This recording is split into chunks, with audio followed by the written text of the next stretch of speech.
এই আগুন তাকে পোড়াতে পারে না, কারণ এই আগুনই হলো তার সবচেয়ে বড় শক্তি।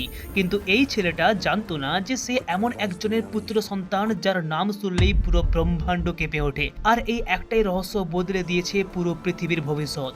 তো সিনেমার শুরুতেই অমিতাভ বচ্চনের ন্যারেশনে আমরা জানতে পারি যে আজ থেকে প্রায় বহু হাজার বছর আগে কিছু মুনি ঋষি ভগবানকে সন্তুষ্ট করার জন্য কঠোর তপস্যা করেছিলেন, আর তাদের তপস্যায় খুশি হয়ে ভগবান তাদেরকে বিভিন্ন ধরনের অলৌকিক অস্ত্রের শক্তি দান করেন।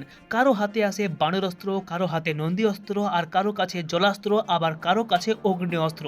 আর এই সমস্ত অস্ত্রধারীদেরকে নিয়ে তৈরি হয় একটা সংগঠন যার নাম ব্রহ্মাঞ্চ, অর্থাৎ যারা ব্রহ্মদেবের অংশ। চ্যানেলটিকে সাবস্ক্রাইব করে রাখবে, কারণ এখানে ট্রেন্ডিং সিনেমার কাহিনীকে আলোচনা করা হয়, আর না হলে কিন্তু হারিয়ে গেলে আর খুঁজে পাবে না। তো যাই হোক, coming back to the main story line. তো হাজার হাজার বছর ধরে এই সংগঠন এগিয়ে যেতে থাকে এবং অস্ত্রগুলোর শক্তিও এক প্রজন্ম থেকে আর এক প্রজন্মের দিকে পৌঁছে যায়। কিন্তু এই সমস্ত অস্ত্রের মধ্যে সবচেয়ে শক্তিশালী ছিল ব্রহ্মাস্ত্র। এর পাওয়ার এতটাই ভয়ঙ্কর যে কেউই তাকে পুরোপুরি নিয়ন্ত্রণ করতে পারছিল না। তাই সমস্ত ঋষি মুনিরা নিজেদের শক্তিকে একত্রিত করে ব্রহ্মাস্ত্রকে একটি ছোট্ট পাথরের মধ্যে বন্দী করে দেন। কিন্তু সেই সংগঠনের মধ্যে এমন একজন ব্যক্তি আছে যার মধ্যে লোভের সঞ্চার হয়, আর সে ওই ব্রহ্মাস্ত্রকে দখল করে পুরো পৃথিবীতে রাজ করতে চেয়েছিল। তো এরপর কাহিনী প্রেজেন্ট টাইমে চলে আসে, আর এইখানে আমরা একজন বিজ্ঞানীকে দেখতে পাই যার ক্যারেক্টার প্লে করেছে আমাদের কিং খান শাহরুখ খান, আর এই সিনেমায় তার নাম ডক্টর মোহন ভার্গব। তো এইখানে জানা যায় যে পাথরের মধ্যে ব্রহ্মাস্ত্রের শক্তিকে রাখা হয়েছিল সেইটিকে পরে তিনটি ভাগে ভাগ করে দেয়া হয়, যাতে কোনো একজন মানুষ সেই তিনটি অংশকে একসঙ্গে না পেয়ে যায়। সেই তিনটি অংশের মধ্যে একটি ছিল এই সায়েন্টিস্ট মোহনের কাছে, কিন্তু সেই টুকরোটি দখল করার জন্য সেইখানে হাজির হয় দুইজন শিকারী যার নাম জোর এবং রফতার। তো সায়েন্টিস্ট মোহন নিজের রক্তকে ইউজ করে ব্রহ্মাস্ত্রের সেই অংশটিকে একটি সুন্দর দূরবীনের রূপ দিয়ে লুকিয়ে ফেলে, কারণ শুধুমাত্র আসল মালিকের রক্তের স্পর্শে সেটি আবার নিজের আসল রূপে ফিরে আসতে পারে। শিকারীরা অনেক খোঁজাখুঁজি করেও টুকরোটি খুঁজে পায় না, তাই তারা মোহনকে ধরে নির্যাতন করতে শুরু করে যাতে সে বাকি দুই টুকরের খবর বলে দেয়। কিন্তু মোহনের কাছে ছিল বানরাস্ত্র, তাই সে শক্তিকে ব্যবহার করে অনেক উঁচুতে লাফিয়ে কোনো রকম নিজের প্রাণ বাঁচিয়ে পালিয়ে যায়। কিছুক্ষণ পরে যখন সে আবার ফিরে আসে তখন তার মনে হয় সবকিছু হয়তো শান্ত হয়ে গেছে, কিন্তু এটাই ছিল তার জীবনের সবচেয়ে বড় ভুল, কারণ সেই সময় সেইখানে পৌঁছে গিয়েছিল সেই দুই শিকারীর নেত্রী জুনুন, যার ক্যারেক্টার প্লে করেছে আমাদের মনি রয়। সেই মেয়েটির কাছে ছিল অগ্নি অস্ত্রের পাওয়ার। সে নিজের পাওয়ারকে ইউজ করে মুহূর্তের মধ্যেই মোহনকে অচেতন করে ফেলে এবং তাকে জিজ্ঞেস করে যে ব্রহ্মাস্ত্রের বাকি দুই টুকরো কোথায় আছে। মোহন জানায় দ্বিতীয় টুকরোটি আছে কাশিতে অনিশ শেট্টির কাছে, এবং 3 নম্বর টুকরো রয়েছে হিমাচলে গুরুর কাছে। কিন্তু গুরু আসলে কে সেই তথ্য জানার আগেই মোহনের জ্ঞান ফিরে আসে, আর যাতে কোনো তথ্য আর বাইরে না আসে তার জন্য নিজের জীবন দিয়ে প্রাণে মারা যায়, যাতে সেই গোপন রহস্য তার সঙ্গেই চিরজীবনের জন্য লুকিয়ে যায়। এরপর এই কাহিনীতে এন্ট্রি হয় এই সিনেমার সবচেয়ে মেন ক্যারেক্টার শিবা, মানে রণবীর কাপুর। পেশায় একজন ডিজে বয়, আর সেই দিন ছিল দশেরা। নিজের মিউজিক দিয়ে সবাইকে নাচতে বাধ্য করে, আর সেই ভিড়ের মধ্যেই প্রথমবার তার চোখ পড়ে যায় ঈশার উপর, আর প্রথম দেখাতেই দুজন দুজনের মধ্যে ভালো লাগা তৈরি হয়ে যায়। এরপর শিবা ঈশাকে খুঁজতে বের করার জন্য এদিক ওদিক ঘুরতে থাকে, কিন্তু এরই মধ্যে গল্পের আর একটা বড় টুইস্ট আসে যে মোহনের সঙ্গে যা যা ঘটেছিল শিবা যেন সবকিছু নিজের মধ্যে দেখতে পাচ্ছিল, যেন এমনটা মনে হয় দুইজনের মধ্যে কোনো একটা কানেকশন আছে। কারণ মারা যাওয়ার আগে মোহন বলেছিল যে তোমরা যে শক্তিকে ছিনিয়ে নিতে এসেছো সেই শক্তিকে রক্ষা করার জন্য আর একজনের জন্ম নিয়েছে, আর সেই মানুষটা আর কেউ নয় বরং সেই ডিজে বয় শিবা। এরপর কয়েকটা দিন কেটে যায়। একদিন কালী পূজার অনুষ্ঠানে শিবা আবার ঈশার সঙ্গে দেখা করে, আর সেইখান থেকে দুজনের বন্ধুত্ব আরো গভীর হয়ে যায়। কথা বলতে বলতে শিবার নিজের অতীতের কথাও জানায় যে যখন তার বয়স মাত্র 1 বছর ছিল তখন তাদের বাড়িতে কোনো একটা কারণে হঠাৎ ভয়ঙ্কর আগুন লেগে যায়, আর সেই আগুনের তার মা মারা যায়। তবে মারা যাওয়ার আগে তিনি শিবার জন্য একটি পবিত্র শঙ্খ রেখে গিয়েছিলেন, যেটা ছিল তার শেষ স্মৃতি, আর তার মায়ের নাম অমৃতা। এইদিকে দুইজনের কথা বলার মাঝে হঠাৎ শিবার আবার সেই অদ্ভুত ভিশন দেখতে শুরু করে। সে দেখতে পায় যে কিভাবে জুনুন মোহনকে নির্যাতন করেছিল, এবং শেষ পর্যন্ত মোহন নিজের জীবন দিয়ে গোপন তথ্যকে রক্ষা করেছিল। শুধু তাই নয়, সে আরো দেখতে পায় যে জুনুনের পরের টার্গেট হচ্ছে কাশিতে থাকা সেই অনিশ শেট্টি। অনিশের প্রাণ বাঁচানোর জন্য শিবা সঙ্গে সঙ্গে কাশি যাওয়ার সিদ্ধান্ত নিয়ে নেয়, কিন্তু ঈশা বলে যে ঠিক আছে, আমি তাহলে তোমার সঙ্গেই যাব। এরপর দুইজন কাশির উদ্দেশ্যে রওনা দেয়, আর এই সময় সিনেমার অন্যতম একটি জনপ্রিয় গান দেখানো হয়, কেসরিয়া तेरा इश्क है प्रिया। And yes, I love this song भाई, this is very very beautiful. তো যাই হোক, এইদিকে কাশিতে অনিশ শেট্টি নিজের কাজ নিয়ে ব্যস্ত ছিল, আর এইদিকে শিবা আর ঈশা তাকে বাঁচাতে সেইখানে পৌঁছে যায়। অন্যদিকে জুনুন, চোর আর রাফতারও তাকে মারার জন্য সেইখানে হাজির হয়। ঠিক সময়ে শিবা অনিশ শেট্টিকে সাবধান করে দেয় আর বলে যে কিছু লোক আপনার পিছু নিয়েছে, তারা ব্রহ্মাস্ত্রের দ্বিতীয় টুকরোটি চাইছে, তাই আপনি আমাদের সঙ্গে চলুন, আমরা আপনাকে নিরাপদ স্থানে নিয়ে যাব। আর এইখানে জানা যায় যে মোহনকে হত্যা করার সময় জুনুনের দল তার কাছ থেকে সেই বাণারস্ত্র নিয়েছিল। মিনওয়াইল এইদিকে অনিশ শেট্টির কাছে ছিল নন্দী অস্ত্র, আর নিজের পাওয়ারকে ব্যবহার করে সে মাটিতে প্রচন্ড জোরে একটি আঘাত করে, যার জন্য চারিদিকে ভেঙে চুরমার হয়ে যায়, আর তারা সবাই সেইখান থেকে বেরিয়ে আসে। সবাই মিলে গাড়িতে করে হিমাচলের উদ্দেশ্যে রওনা দেয় সেই গুরুদেবের আশ্রমের দিকে। কিন্তু কিছু দূর যাওয়ার পর তারা বুঝতে পারে যে জুনুন আর তার দল একটি ট্রাক নিয়ে তাদের পিছু নিয়েছে। তখন অনিশ শেট্টি নিজের রক্তকে ইউজ করে ব্রহ্মাস্ত্রের সেই টুকরোটা শিবার হাতে তুলে দেয় আর বলে যে এখন থেকে এটাকে রক্ষা করার দায়িত্ব তোমার। আমি ওদেরকে আটকে রাখার চেষ্টা করছি, আর তোমরা যত তাড়াতাড়ি সম্ভব সেই গুরুদেবের আশ্রমে পৌঁছে যাও। আর হ্যাঁ, একটা কথা মনে রেখো, এই টুকরোটা যেন কোনোভাবেই ওদের হাতে না পড়ে। তারপর শুরু হয় দুর্দান্ত একটি অ্যাকশন সিকোয়েন্স। অনিশ শেট্টি তার কাছে থাকা নন্দী অস্ত্রকে ইউজ করে বিশাল নন্দীর মতো একটি পাওয়ারকে তৈরি করে, আর সেই ট্রাকের সঙ্গে মারপিট করতে করতে গাড়িটিকে খাদের মধ্যে ফেলে দেয়। কিন্তু গাড়িটি পড়ে যাওয়ার আগেই জুনুন আর জোর নিজের ওপর কবচ অস্ত্র লাগিয়ে দিয়েছিল, যার জন্য এত বড় অ্যাক্সিডেন্টের পরেও তাদের কিচ্ছু যায় আসে না। আর কিছুক্ষণ পর তারা সবাই অনিশ শেট্টিকে প্রাণে মেরে ফেলে। এইদিকে শিবা এবং ঈশা নিজেদের গাড়িতে করে গুরুর আশ্রমের দিকে এগিয়ে যেতে থাকে, আর অন্যদিকে মোহনের কাছ থেকে পাওয়া সেই বানরস্ত্রের শক্তিকে ইউজ করে রাফতার তাদের পিছু নেয়। সে বারবার চেষ্টা করতে থাকে শিবার কাছ থেকে ব্রহ্মাস্ত্রের টুকরোটা ছিনিয়ে নেওয়ার, কিন্তু পারে না। অনেক কষ্টে শিবা এবং ঈশা শেষ পর্যন্ত ফাইনালি গুরুর আশ্রমে পৌঁছে যায়, আর তাদের মনে হয় যে হয়তো এবার তারা বেঁচে গিয়েছে।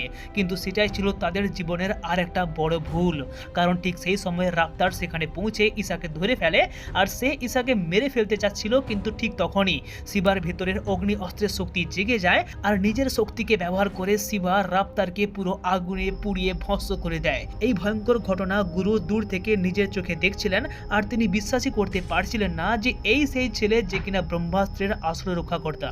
এরপর গুরুদেব শিবা এবং ঈশাকে নিজের আশ্রমে নিয়ে আসেন, আর সেই দিন রাত্রে ঘুমের মধ্যে শিবা আবার নিজের অতীতের দৃশ্য দেখতে পায়, যে কিভাবে ছোটবেলায় তাদের বাড়িতে আগুন লেগে গিয়েছিল, আর সেই আগুনেই তার মা অমৃতা মারা যায়, কিন্তু সেই বাচ্চাটি বেঁচে গিয়েছিল কেন জানি না, কোনো অদ্ভুত একটা কারণে। অন্যদিকে জুনুন নিজের আসল মালিকের কাছে গিয়ে আরো বেশি শক্তি চায়। সে বলে যে সায়েন্টিস্ট মোহনের বানরস্ত্র তাদের হাতে চলে এসেছে ঠিকই, কিন্তু একজন ছেলে আগুনের শক্তি দিয়ে রাফতারকে শেষ করে দিয়েছে।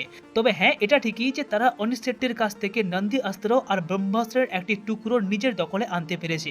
এরপর জুনুন বলে যেভাবেই হোক না কেন ব্রহ্মাস্ত্র তার মালিকের হাতে তুলে দেবেই, তবে তার জন্য তার আরো শক্তি দরকার। আর এইখানে আমরা জানতে পারি যে জুনুন যার হয়ে কাজ করছে সেই ব্যক্তি যে কিনা বহু বছর আগে ব্রহ্মাঞ্চের সঙ্গে বিশ্বাসঘাতকতা করে ব্রহ্মাস্ত্র দখল করতে চেয়েছিল, আর সেই ব্যক্তি আর কেউ নয় বরং শিবার বাবা দেব। এরপর সেখানে আরো কয়েকজন অস্ত্রধারী এসে উপস্থিত হয়, আর তারা সবাই মিলে একটি নৌকোয় বসে গল্প করতে থাকে, কারণ নাকি পুরো আশ্রমে শুধুমাত্র এই নৌকোর কাছে এলেই নেটওয়ার্ক পাওয়া যায়। তো যাই হোক, কিছুক্ষণ পর গুরু শিবাকে বলেন যে তুমি অজান্তেই এমন একটি যুদ্ধের শুরু করে ফেলেছো যেটা পুরো পৃথিবীর ভবিষ্যৎ বদলে দিতে পারে। তারপর তিনি আবারও বহু শতাব্দী বছর আগের সেই ইতিহাস বলতে শুরু করেন, যে মুনি ঋষিরা ভগবানের কাছ থেকে বিভিন্ন ধরনের অস্ত্রের শক্তি পেয়েছিলেন, কিন্তু সেই ভয়ঙ্কর অস্ত্রগুলোর মধ্যে সবচেয়ে শক্তিশালী ছিল ব্রহ্মাস্ত্র।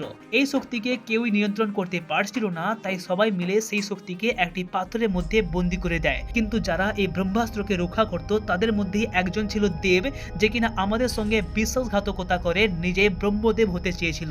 তাই সেই ব্রহ্মাস্ত্রকে 3টি টুকরোতে ভাগ করে দেওয়া হয়। গুরুদেব বলেন যে ব্রহ্মাস্ত্রের টুকরোগুলোকে কখনোই এক হতে দেওয়া যাবে না, তা না হলে সেই ব্রহ্মাস্ত্রের পাওয়ারে পুরো পৃথিবী ধ্বংস হয়ে যেতে পারে। তাই এই অস্ত্রকে রক্ষা করার দায়িত্ব এখন থেকে তোমার। কিন্তু এই সব কথা শোনার পর শিবা বলে যে এই লড়াই তো আপনাদের কাছে এত শক্তি আছে, আমার তো কোনো ক্ষমতাই নেই, আমি এই যুদ্ধে জড়াতে চাই না, আমাকে প্লিজ এখান থেকে যেতে দিন। কিন্তু তখন গুরু তাকে বলেন তোমার কি সেই ভিশনগুলো আসে না? মানুষের মৃত্যুর দৃশ্য তুমি কি আগে থেকে দেখতে পাও না? মনে করো ছোটবেলার সেই কাহিনী, যখন তোমার বাড়িতে আগুন লেগে গিয়েছিল, তোমার মা মারা যায়, কিন্তু তুমি বেঁচে গিয়েছিলে কি করে? সেই প্রশ্ন তোমার মাথায় আসে না? যদি তুমি এই সমস্ত প্রশ্নের উত্তর জানতে চাও তাহলে আমাদের সঙ্গে তোমাকে থাকতেই হবে। মিনওয়াইল এই সমস্ত কথা শুনে শিবা বুঝতে পারে আর শুরু হয়ে যায় নিজের শক্তিকে সঠিকভাবে ব্যবহার করার প্রাপ্য ট্রেনিং।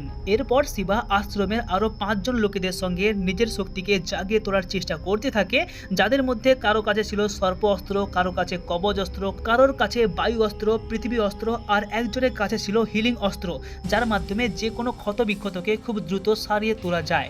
মিনওয়াইল সেই দিনই রাত্রে শিবা আবার একটা ভিশন দেখতে পায় যে জুনুন আরো বেশি শক্তিশালী হয়ে গেছে আর এখন সেই আশ্রমের দিকে এগিয়ে আসছে। ঠিক তখনই গুরু এসে শিবাকে পুরো সত্যিটা জানিয়ে দেয় যে বহু বছর আগে দেব ছিলেন অত্যন্ত শক্তিশালী একজন অস্ত্রধারী মানুষ, তার কাছে ছিল একাধিক অস্ত্রের ক্ষমতা, কিন্তু সে ব্রহ্মাস্ত্রের শক্তিকে দখল করতে চেয়েছিলেন। কিন্তু দেবের স্ত্রী অমৃতা, যার কাছে ছিল জলাস্ত্রের পাওয়ার, সে কোনোভাবেই এই ব্যাপারটা মেনে নিতে পারেনি, কারণ অমৃতা জানতেন যে যদি ব্রহ্মাস্ত্র জেগে ওঠে তাহলে পুরো পৃথিবী ধ্বংস হয়ে যেতে পারে। আর এই কারণেই একটি দ্বীপে দেব আর অমৃতার মধ্যে ভয়ঙ্কর যুদ্ধ হয়েছিল, আর সেই যুদ্ধে অমৃতা নিজের শক্তিকে ইউজ করে ব্রহ্মাস্ত্র পাথরটিকে 3টি ভাগে ভাগ করে দেন আর শেষ পর্যন্ত দেবকে পরাজিত করে একটি ভয়ঙ্কর পাথরে বদলে দেন।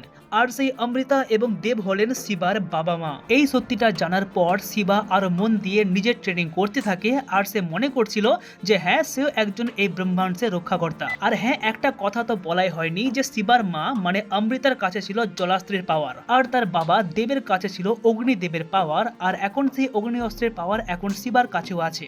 একটা সময়ে শিবা গুরুকে জিজ্ঞেস করেন যে আচ্ছা, ব্রহ্মাস্ত্রের 3টে টুকরোর মধ্যে একটা তো মোহনের কাছ থেকে জুনুন পেয়ে গিয়েছে, আর একটা আমি অনিশ্চেটের কাছ থেকে পেয়ে গিয়েছি, তাহলে 3 নম্বর টুকরো কি আপনার কাছে আছে? কিন্তু গুরু বলে যে না, 3 নম্বর টুকরোটা কখনো আমাদের হাতে আসেইনি। দেব এবং অমৃতার যুদ্ধের সময় অমৃতা সেটি নিজের কাছে রেখে দিয়েছিলেন, আর সম্ভবত তার মৃত্যুর সঙ্গেই সেটা হারিয়ে গিয়েছিল। এরপর আমরা দেখতে পাই যে জুনুন নিজের অগ্নি অস্ত্রের শক্তিকে ইউজ করে গ্রামের প্রায় অনেক সাধারণ মানুষকে নিজের নিয়ন্ত্রণে নিয়ে আসে। এরপর তাদের সবাইকে গুরুর আশ্রম খুঁজে বের করার জন্য কাজে লাগিয়ে দেয়। মিনওয়াইল এইদিকে শিবা যখন সেই মানুষগুলোর কাছ থেকে একটি অগ্নি তাবিজ স্পর্শ করে, তখন হঠাৎই সে ডাইরেক্ট পুরো দেবের সঙ্গে কানেক্ট হয়ে যায়। দেবের কাছে ছিল অগ্নি অস্ত্রের পাওয়ার, আর সেই কারণে শিবা কখনো আগুনে পড়ে যেত না, বরং সে আগুনকে নিজের ইচ্ছে মতো নিয়ন্ত্রণ করতে পারত। কিন্তু এইখানে গল্পের আরেকটা বড় টুইস্ট আসে যে শিবা যখন দেবের সঙ্গে কানেকশন হয়ে গিয়েছিল, তখন সেই কানেকশনের মাধ্যমে জুনুন গুরুর আশ্রমের লোকেশন জানতে পেরে যায়। এরপর রাত্রের অন্ধকারে জুনুন নিজের পুরো দলবল নিয়ে গুরুর আশ্রমে অ্যাটাক করে, আর শুরু হয়ে যায় দমাদম একটা ভয়ঙ্কর লড়াই। একদিকে যেখানে গুরু এবং ব্রহ্মাণ্ডের মেম্বার, অন্যদিকে জুনুন আর তার দল সবাই নিজেদের অস্ত্রের শক্তিকে ইউজ করে একে অপরের বিরুদ্ধে লড়াই করতে থাকে। আর এই লড়াইয়ের মাঝে ঈশা সেখানে পৌঁছে যায়। ঈশার যেন কোনো ক্ষতি না হয় তাই জন্য শিবা তার চারপাশে আগুনের একটা সুরক্ষা বলয় তৈরি করে দেয়। কিন্তু ঠিক তখনই জুনুন নিজের জলাস্ত্রের শক্তিকে ইউজ করে প্রবল বৃষ্টি নামিয়ে আনে, আর সেই বৃষ্টির কারণে শিবার তৈরি করা আগুনের বলয় মুহূর্তের মধ্যেই ভেঙে যায়। এরপর আমরা জানতে পারি যে ব্রহ্মাস্ত্রের 3 নম্বর টুকরো, যেটার খোঁজ প্রায় সবাই করেছিল, সেটা আসলে সেই শঙ্খটা যেটা শিবার মা অমৃতা মারা যাওয়ার আগে শিবার কাছে রেখে গিয়েছিলেন। আর শিবার রক্তের স্পর্শ পাওয়ার সঙ্গে সঙ্গেই সেই শঙ্খ আবার নিজের আসল রূপে ফিরে আসে। আর এইদিকে ব্রহ্মাণ্ডের সবাই মিলে অনেক চেষ্টা করেও জুনুনকে থামাতে পারে না, কারণ ততক্ষণে ব্রহ্মাস্ত্রের 3টে টুকরোই জুনুনের হাতে চলে আসে। 3টে অংশকে একসঙ্গে জোড়া লাগানোর সঙ্গে সঙ্গে ব্রহ্মাস্ত্র সম্পূর্ণরূপে জেগে ওঠে, আর ধীরে ধীরে পুরো পৃথিবী ধ্বংস হতে শুরু করে। চারিদিকে মাটি ফেটে যেতে থাকে, আকাশের রং বদলে যায়, আর এক ভয়ঙ্কর শক্তি পৃথিবীর সামনে উপস্থিত হয়। আর ঠিক সেই সময় গল্পে দেখানো হয় যে সমস্ত শক্তির চেয়েও বড় শক্তি হলো প্রেম, ভালোবাসা। ঈশাকে বাঁচানোর জন্য শিবা ব্রহ্মাস্ত্রের শক্তির সামনে দাঁড়িয়ে যায়, আর সমস্ত শক্তিকে নিজের মধ্যে মিলিয়ে নেয়, যেন পুরো শক্তিকে নিজে কন্ট্রোল করে ফেলেছিল। মিনওয়াইল শেষ পর্যন্ত সে নিজেই ব্রহ্মাস্ত্রের আসল রক্ষাকর্তা হয়ে যায়। এখন আর নিজের শক্তিকে ইউজ করার জন্য তার কোনো লাইটার বা কোনো আগুনের প্রয়োজন হয় না, কারণ সেই শক্তি এইবার তার নিজের ভেতর থেকে বেরিয়ে আসতে শুরু করে। এরপর আবার সবকিছু শান্ত হয়ে যায়। তবে সিনেমাটির পোস্ট এন্ডিং সিনে আর একটা বড় চমক দেখানো হয় যে ব্রহ্মাস্ত্র যখন জেগে উঠেছিল তখন হঠাৎ করেই সেই দ্বীপে পাথরের মূর্তির মতো যে বন্দী ছিল সেই শয়তান মানে দেব একেবারে মুক্ত হয়ে যায়। আর এইরকমই একটি তাগড়া সাসপেন্সের সাথে এই মাস্টারপিস সিনেমাটি এইখানে দা এন্ড হয়ে যায়। তবে জানি না এই মুভিটার সেকেন্ড পার্ট কবে আসবে, but I really love this amazing story ভাই।